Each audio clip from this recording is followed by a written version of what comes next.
All right. So talk to me about this.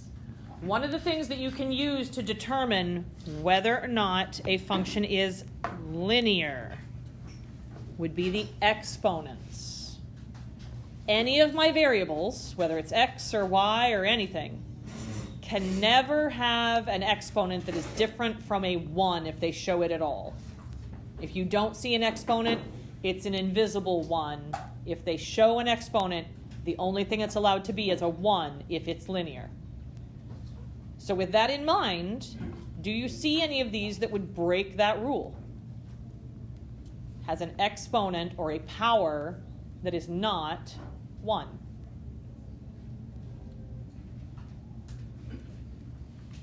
I promise you the answer is not on your phone. Jaden. Oh, sorry. Thank you. Do you guys see any equations where it has a variable with an exponent and the exponent is not a 1? A and D. A, we have an exponent of 4, so that doesn't work. D, we have an exponent of 2, so that doesn't work. There's one more in here where the variable has an exponent on it, but they wrote it in a very strange way. It doesn't look like an exponent. And that one is B. You see that square root there? A square root is a way of writing an exponent when it is a fraction. So this is 7x, and then the square root is the same thing as a 1/2 power, a 1/2 exponent. Anytime you see a square root, that's true. So now that we know that, do you think this is linear? Is B linear? No. What about C? Is this one linear? Yes. This one's been written in standard form. Notice there's no exponent on the x, there's no exponent on the y. This one is linear.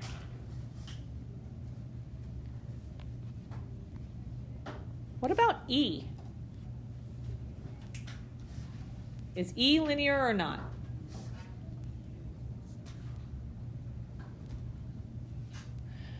So let's talk first. This k of x out in front, this guy right here.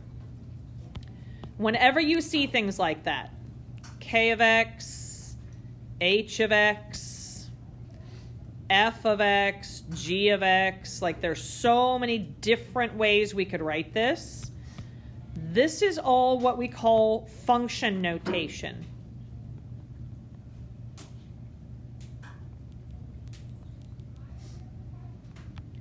And function notation means exactly the same thing as y equals.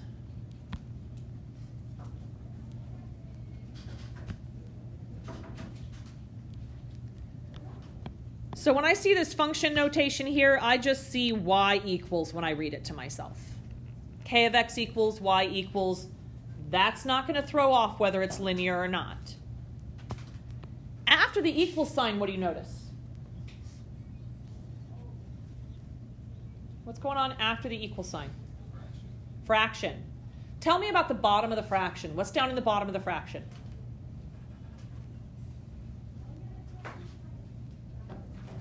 What do we have on the bottom of this fraction here? A 3. Any variables down there with the 3? Then this is okay. What operation does a fraction mean? Means division. Whenever you see a fraction bar, it means division is happening. And we distribute with our division the same way we distribute with our multiplication.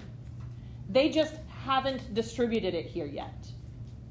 This is exactly the same thing. They wrote it in a different way, but it has the exact same meaning as 1/3 that needs to be distributed to 2x plus 5.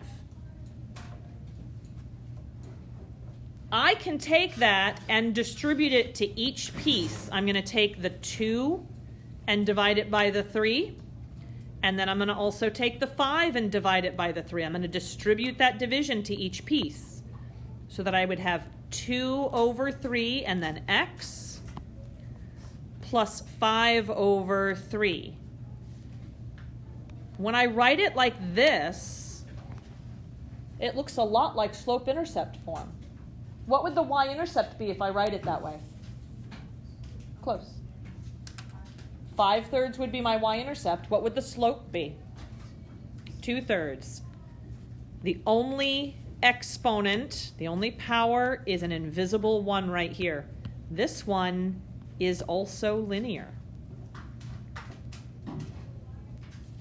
So C is linear and E is linear.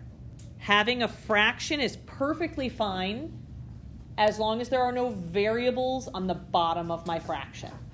If there are variables on the bottom of the fraction, then it is not linear. So what's my correct choice here? Choice 1. All right. Go ahead and pull out your test reviews. Does anybody need another copy of the test review?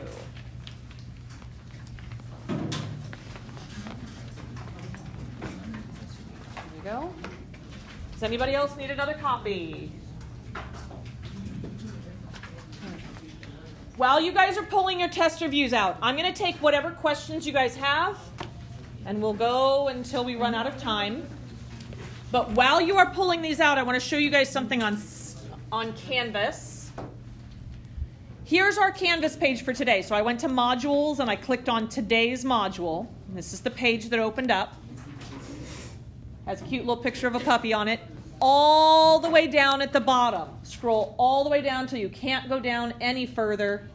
Down at the very, very, very bottom, it says Solutions with Work for the Module 1 Test Review.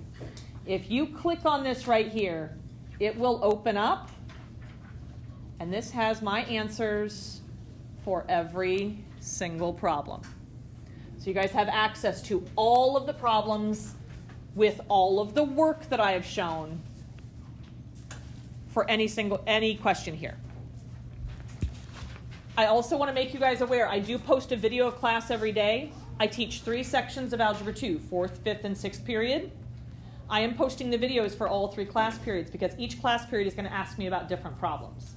So that way, hopefully, there will not just be my work for the problems that you wanted to go over that we might not have had time in class to go over, but you could watch that video from a different class period if you wanted to hear different problems talked through. All right? What would you guys like to see from the review? Which problem numbers do you want to see me work through? 3. Number 3, absolutely. Number 3, looking at this right here, this is a what type of function?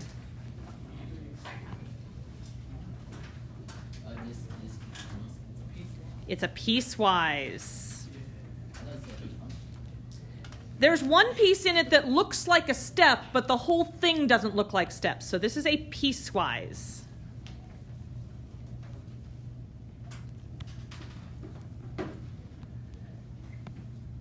Is it continuous? Can I trace every single spot on this graph without ever lifting my pencil? Or is it discontinuous? I would have to pick up my pencil to go to a different spot. Discontinuous.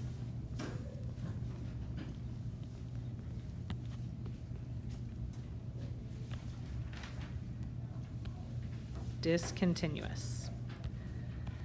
The domain. Domain goes with which part? The x's or the y's? X's. So when I'm looking for domain, I'm scanning things back and forth this way, and I'm looking for any gaps. So going from left to right, I see that in this space right here, I can trace all along that without ever lifting my pencil. I also see that in this space right here, granted I have to jump up here, but I can trace this part without ever lifting my pencil. So I can go from here to here without having to lift my pencil. I can go from here to here without having to lift my pencil. And then the third part of my graph is over here. I can go from here to here without ever having to lift my pencil. So my domain hits all of these. My domain has to include everywhere that I see my graph from left to right. Are there any gaps as I'm looking at that? No. This part of the domain goes with this piece. This part of the domain goes with this piece. And this part of the domain goes with this piece. Looking at the left side of my graph, does it have an arrow? No. What is the farthest to the left it goes then? -4. So I'm going to use a bracket and a -4. I choose to use a bracket here instead of a parenthesis because it has a filled in dot. If it had an open dot right here, then I would need to use a parenthesis. An open dot means I can get really close, but I can't actually touch it. What about on the other end? Is there an arrow on the right side? No, so it has a stopping point. It has a boundary. What's the farthest to the right we can go? +4. Closed dot or open dot at +4? Closed, so I choose a bracket. So far, so good? All right. Now I'm going to go look at the range. Am I looking left and right with my X's for the range? No. For range, I'm looking which way? Up and down.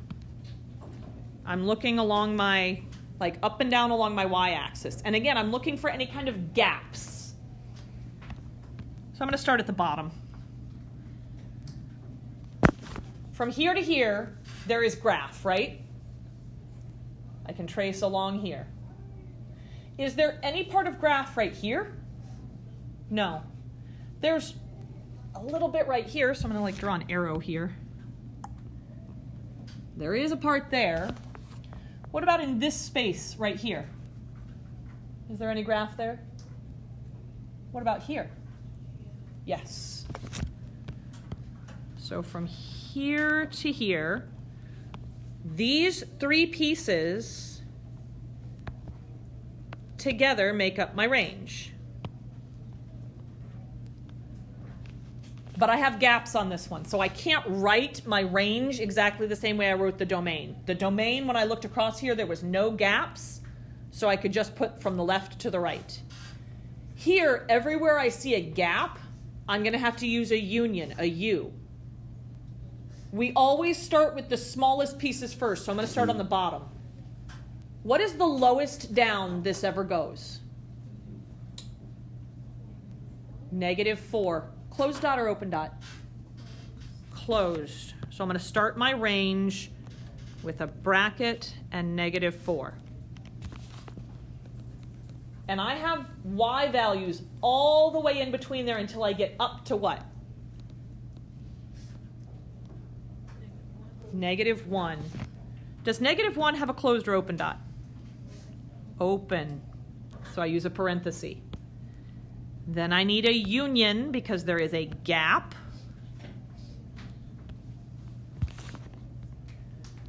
For this part of the graph, it doesn't have multiple y values that go in between two numbers. This is just one y value right here. What is this one? 1. I'm going to put him inside curly brackets because it's just that number. Then I need another U because I have another gap. And then I have more graph up here, right? I always go from bottom to top. Where does it start? What's the lowest this part goes? 2, closed or open? Closed, so I use a bracket. Up to, how high does it go? About 3.5. Closed or open here? Closed.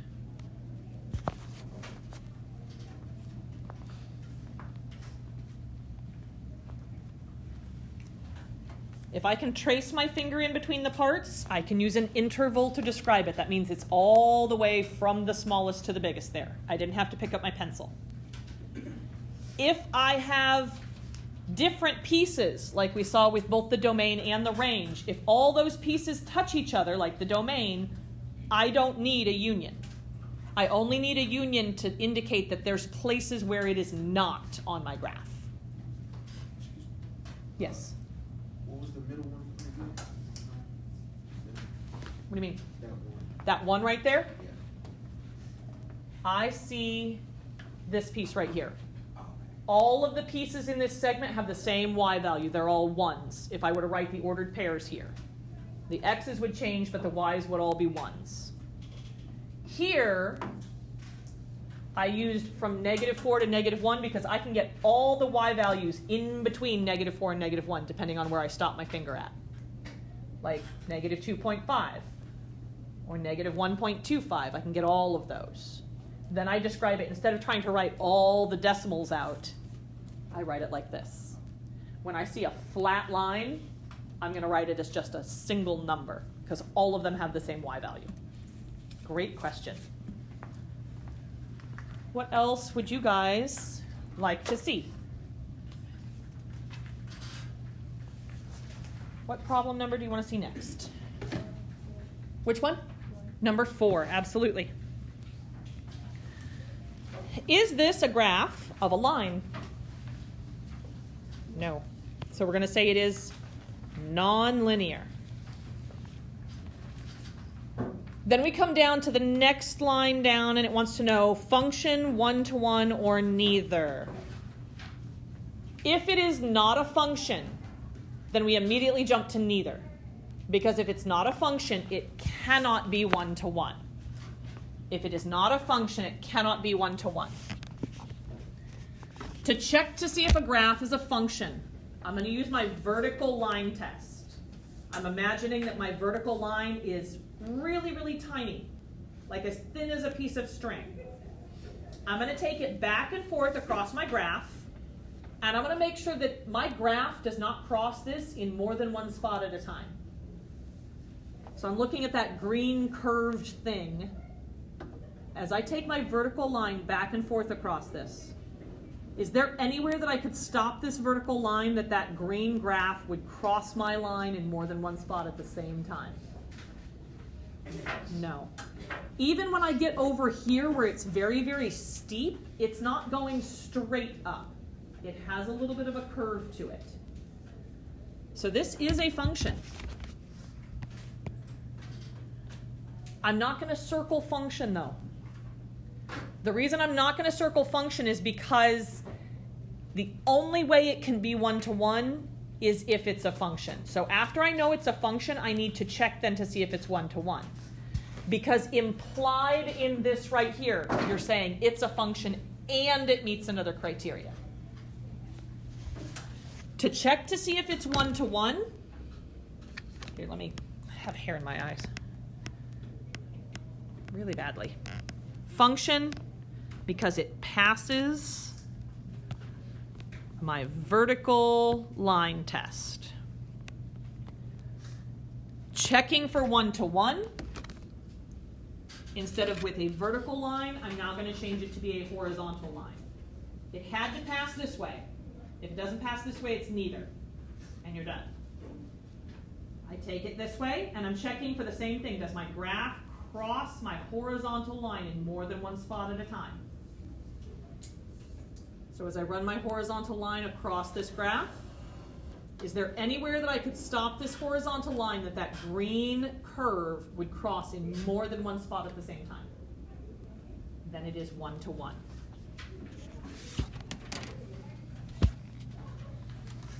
And so I would answer 1-to-1 on this question.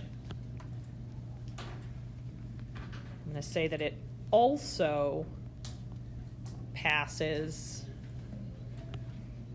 my horizontal line test. The only way we get neither is if it fails the vertical line test. That's the only way that you would give an answer of neither. So far, so good? All right. X-intercepts. I'm looking for where it crosses the x-axis at. So here's my x-axis right here. Does this green graph ever cross that? How many places? Once, right here. It's very close to 0, 0, but it's not at 0, 0. So we have to give an estimate. It's not going to be whole numbers. We're going to estimate some decimals here.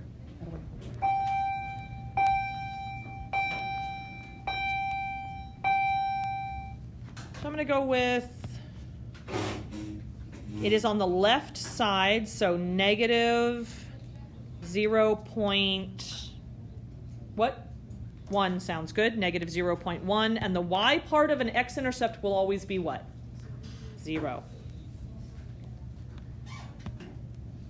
And then I'm going to go checking for y-intercepts. So here's my y-axis. Does the graph ever touch or cross the y-axis? Like right down here. There's my y-intercept. Only one. Y-intercepts, there will only ever be one. Y-intercepts always start with 0. It's on the bottom part of this graph, so it's negative 0.1, 0.2. It's not very big, whatever it is. Give me your best estimate if it's a decimal. I would not count 0, 0, because it is obviously not going right through the origin. I'm not going to count negative 1, because it's obviously not that far down. If your decimal makes sense with what I see on the graph, I'm going to give you full credit for it. Don't tell me it's on a whole number if it's not on a whole number. Other than that, do your best at approximating where it is. Okay? Extrema. What are extrema? Yes, these are our highs and lows.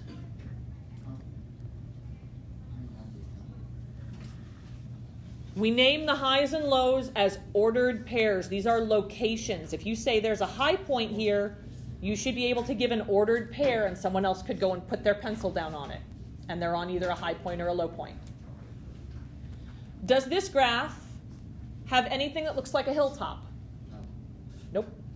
Does it have a highest point where it never goes any higher? No. So I would say maximum, none. There is no maximum, there is no high point. But extrema means both my highs and my lows, my maximums and my minimums. Does this graph have anything that looks like a valley, like a dip? Does it have a lowest point? Yes. Where is that lowest point at? 2, -3. This is the lowest the graph goes. There's no arrow here. So I would say it has a minimum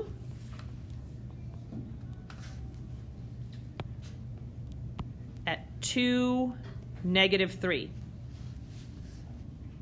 If I looked at a graph and it had a dip somewhere, but then later there's an arrow that points down, I would say it has a relative minimum. It's not the lowest, but it's still a low point that's a point of interest.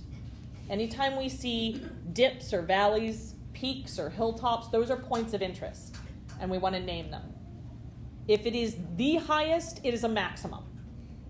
If it is a hilltop, but not the absolute highest, we say it is a relative maximum. With my low points, if it is the lowest, we call it the minimum. And if it is a low point, but somewhere else on the graph it ends up going lower, then we say it is a relative minimum. End behavior. My end behavior statements all start the same way. 2 sentences, as x with an arrow, as x with an arrow. Because I'm going to talk about the left side and the right side. Which side do you guys want to talk about first? Left or right? Left. Left, sounds good. What kind of numbers live as far as you could go to the left? What kind of numbers live over there on that number line? If I keep going to the left and to the left and to the left, negative numbers. If I want to keep looking to the left, I want to tell somebody, look as far left as you can and never stop. How do I say that with a symbol? Yes, negative infinity. You were correct. Negative infinity. When I see this right here, that means look on the left side. So as x approaches negative infinity, f of x, my y values, so now I'm tracing my graph. What is the left side of this graph doing? What is the left side of this graph doing? It's increasing. Over here, it's going mostly left, but it is tilted up a little bit. And it's going to keep going up and up and up and up and up. How do I explain that it's going to keep going up? Yes, positive infinity.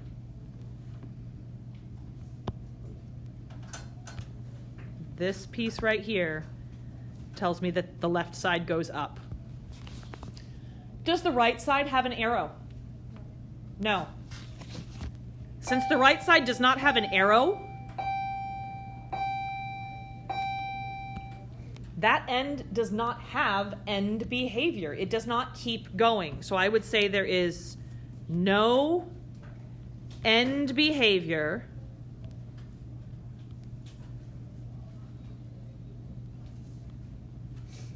as x approaches. How do I explain that it's the right side that doesn't have any end behavior?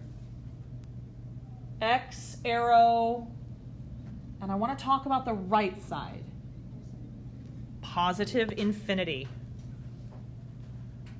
When I see x with an arrow and a positive infinity, that means I'm talking about the right side. All right, domain and range. Remember, for my domain, I'm looking at my x's. I'm going to change to a different color here. Domain, I'm looking at my x's. Is there any part of that green graph over here? In this space? No. Is there any part of the green graph over here? Yes. It starts here, and then it just kind of keeps going that way, right? Because I've got an arrow off to the left. This is what I'm going to describe with my domain. All of my x's are smaller than what?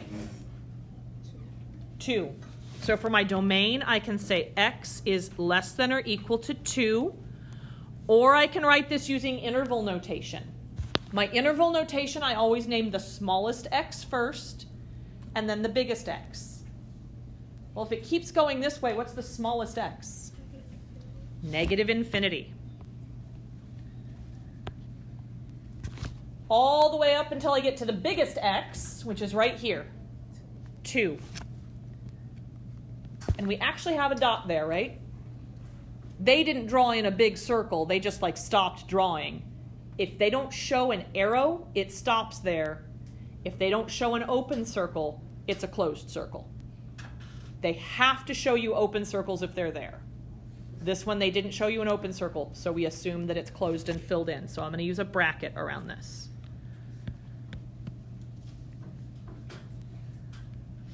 Then I'm going to go look at my range.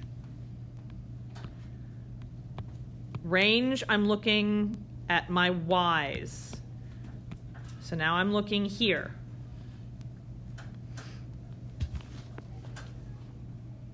Is there a graph here? Yes. And because it is slightly tipping up, it would eventually get this high and higher and higher and higher. Is there a graph here? Yes. Is there a graph here? Yeah, if I look across here, there is no part of this green curve. So my range goes from here, and then it continues up. All of my y values on this green graph are bigger than what?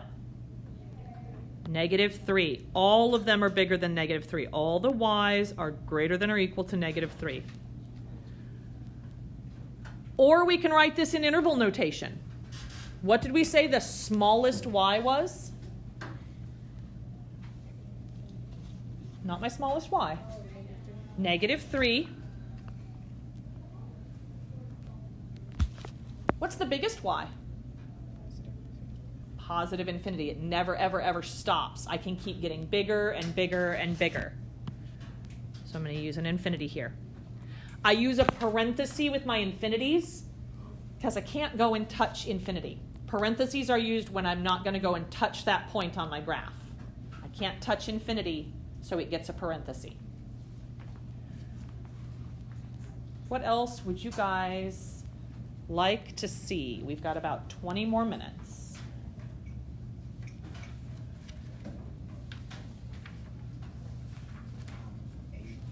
Number 8, absolutely. Identify the type of symmetry for the graph of each function. This is very similar to the bell work that we did yesterday. When you look at graph, or at the first graph, they're not labeled. When you look at the first graph, that parabola, is there anywhere that I could draw a line and fold it on that line so that the two sides match up? Is there anywhere that you could draw a line? It's very distracting. I need you to put it away. Is there anywhere that we could draw a line and fold it in half on that line and the two sides would match? Yep, right down the middle, right here. If I were to take this and fold it on that line, I could make the left side land right on top of the right side. That means it has line symmetry.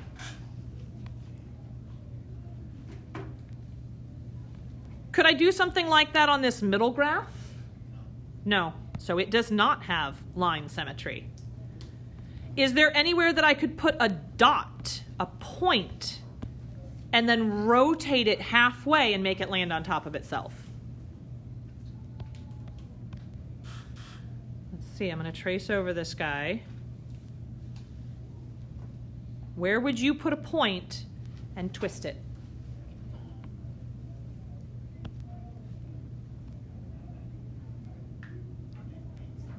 On the x-axis, like right here. Okay, so if I do that, I'm going to do this on my screen here. I'll try not to change the shape a bit. This is what it looks like if I give it half a turn. Did it land on top of itself?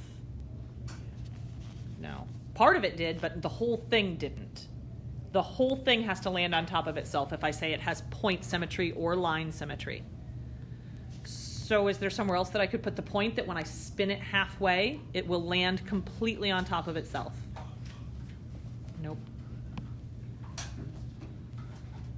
Doesn't have point symmetry, doesn't have line symmetry. This is an example of a graph with no symmetry. What about that third one over? Does it have line symmetry? Could I fold it in half on a line? No. What about point symmetry? Yeah.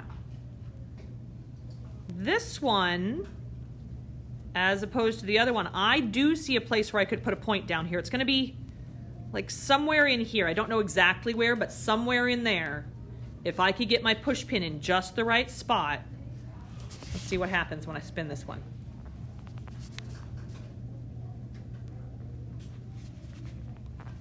My art's not perfect.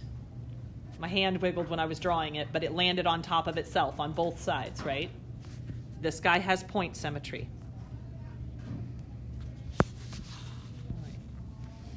On the test tomorrow, if you're doing these checks for symmetry and you want tracing paper so that you can see if you can fold it or you can see if you can twist it, just ask me. I have tons of the stuff. If you find out that you want an extra graph because you made a mistake or you would like a straight edge or colored pencils, I am more than happy to provide you guys with whatever tools you need to show me that you understand what to do or how to do it. What else do you guys want to see?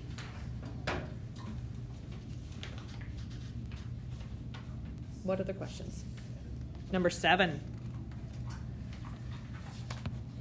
All right, so X-intercepts and Y-intercepts. I'm going to draw a real quick sketch of a graph off to the side. Here's my x-axis, here's my y-axis. If I have a point on the x-axis, that's an example of an x-intercept. I don't know how far I am over on the x-axis, but because I didn't go up or down at all, I know the y part of that ordered pair is 0. When you look at a table that's on its side like this, the x's are up at the top and the y's are on bottom, always. X's are on top, y's are on bottom. If I see a table that's up and down, it's always x's on the left and then y's on the right. So x always comes before y. Looking at this table, I know that it's an x-intercept if there's a 0 in the y spot. Do you see anywhere on this table where there's a 0 in the y spot? Where's it at? All the way at the end, right here, $4 and $0. That is my x-intercept.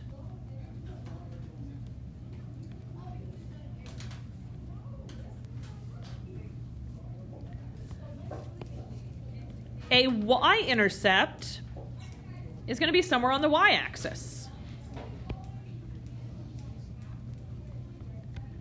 What would an ordered pair for a y-intercept look like? 0 first, and then however far up or down we've gone on the y-axis. So I'm going to go back and look at this table, and I'm looking now for where is there a 0 in the x spot. Do you see that anywhere in the table? Where's that at? At the beginning, right here. It won't always be at the beginning and at the end, but those zeros are what we're looking for. So 0, 60 for my y-intercept.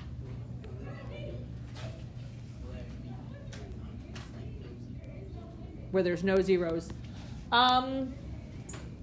If there ever is a time when there's no zeros, that would be after we learned some patterns a little bit better, where we could extend the table from there so that we could find our zeros.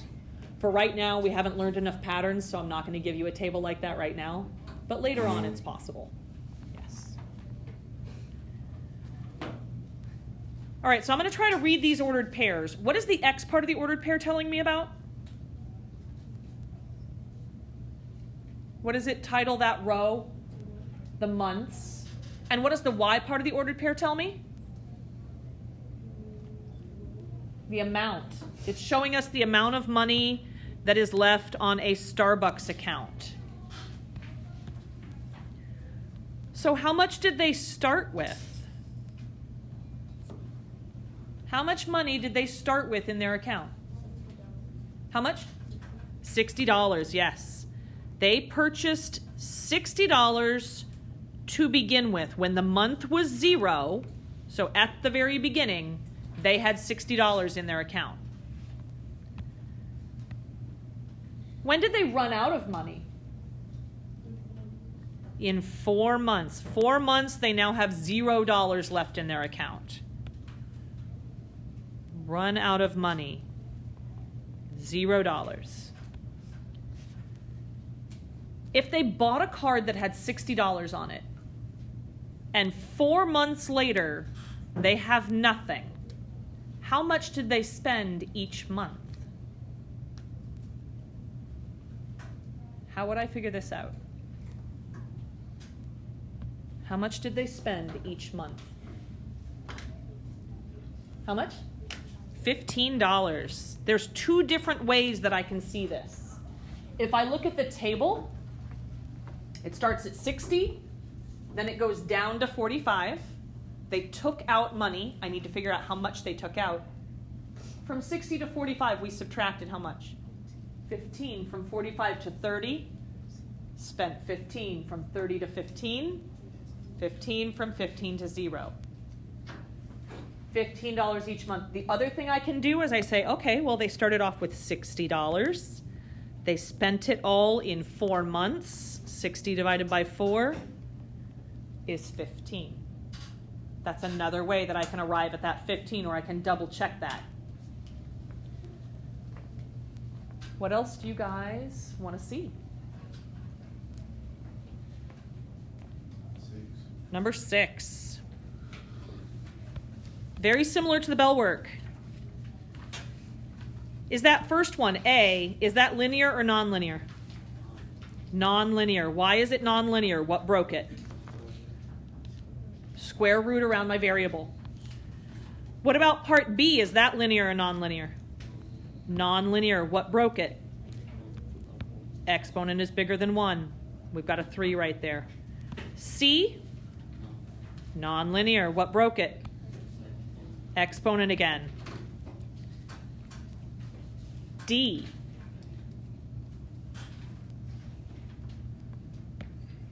Is this linear? Yes. This is exactly the same as y equals 1/6. This is a horizontal line.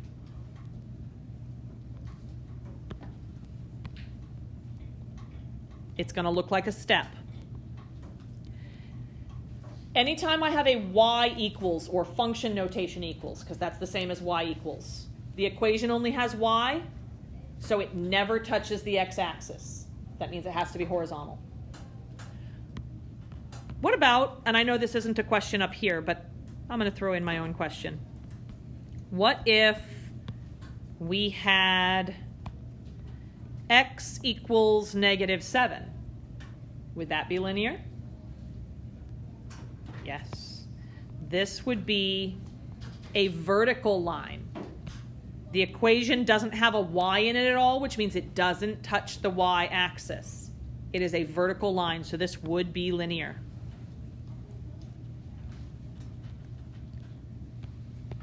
What about E? Is E linear? What do we think? Yes. Down on the bottom, that is not a variable. If I distribute my division, I would get 2x plus 10, and that's allowed. This is linear. What about F? This is linear.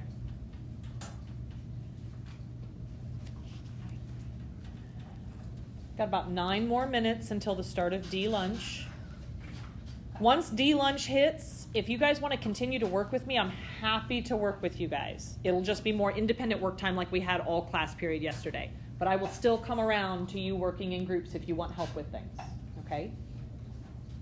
What do we want to see for our last 9 minutes of together time?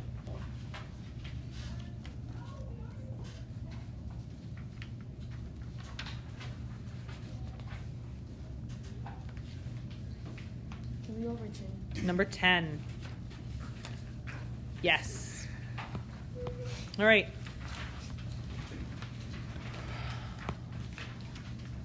When I see sentences like this, what are they talking about? What do these sentences mean?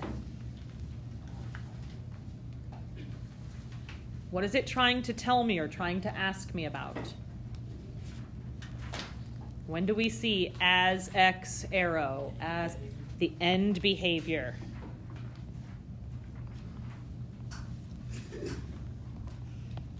Put it away, please.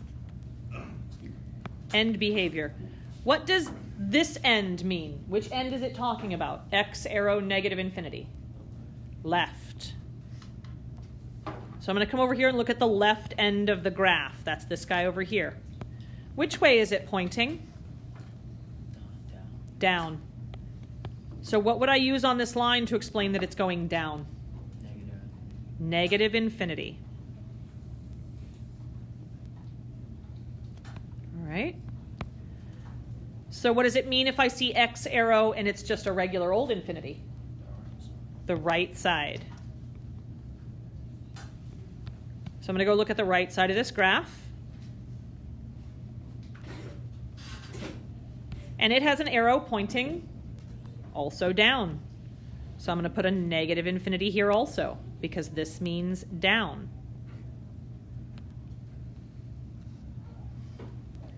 The next part of the question asks me about the context. So I have to go up and I have to read the story at the top, because that's where my context is. What is this graph supposed to be showing me? What is it describing? A t-shirt cannon. A t-shirt cannon. Yes, sir. Yeah, t-shirt cannon. Yep. T-shirt cannon that is shooting stuff off. What are we showing on the x-axis? They didn't label it. But what are they talking about here? It says it sat on a 6-foot-high platform at the football game and launched the shirts at a speed of 1 foot per second. The height, so this part right here, that's going to go on my y-axis. Here's height. It said it sat on a 6-foot-high pedestal. So right here on the y-axis, my y-intercept is at 6, because it's 6 feet up when it's shooting these things off. If height is on my y-axis, what's on the x-axis? Seconds. This is our time in seconds.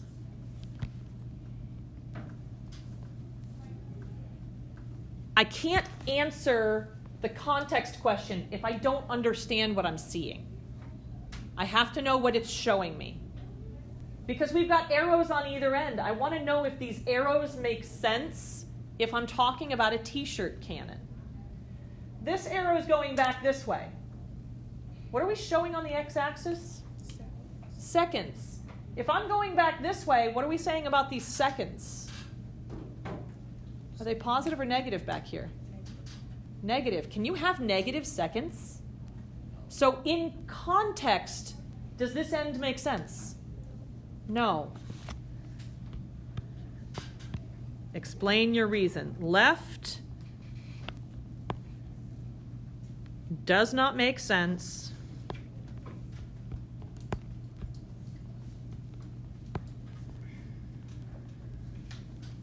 Seconds can't be negative, or time can't be negative.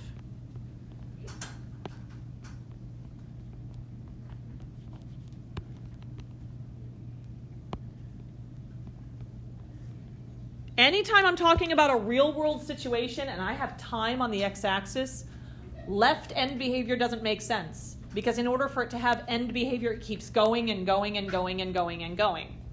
So if I'm talking about time on the x-axis, it can't keep going backwards. What about the right side? Does this make sense if we're talking about a t-shirt cannon? Can time keep going forward? Can height keep going down? Forever? Where would our height stop in real life? At 0 when it hits the ground.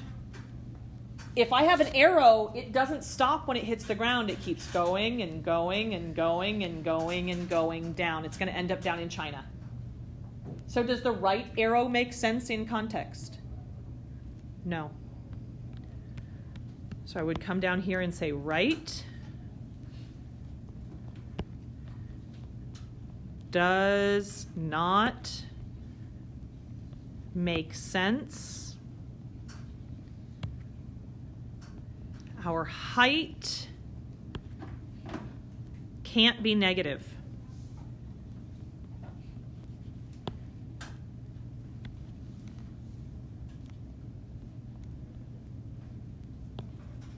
So does this end behavior make sense in context? No, neither side of it made sense. So I would say no. Don't forget to answer the question. Providing reasons for your answer is really important. This shows me that you understand why the answer is yes or no, but you have to answer yes or no to does this make sense? Right. I probably have time for one more, if you guys have one more in mind that you wanted to see.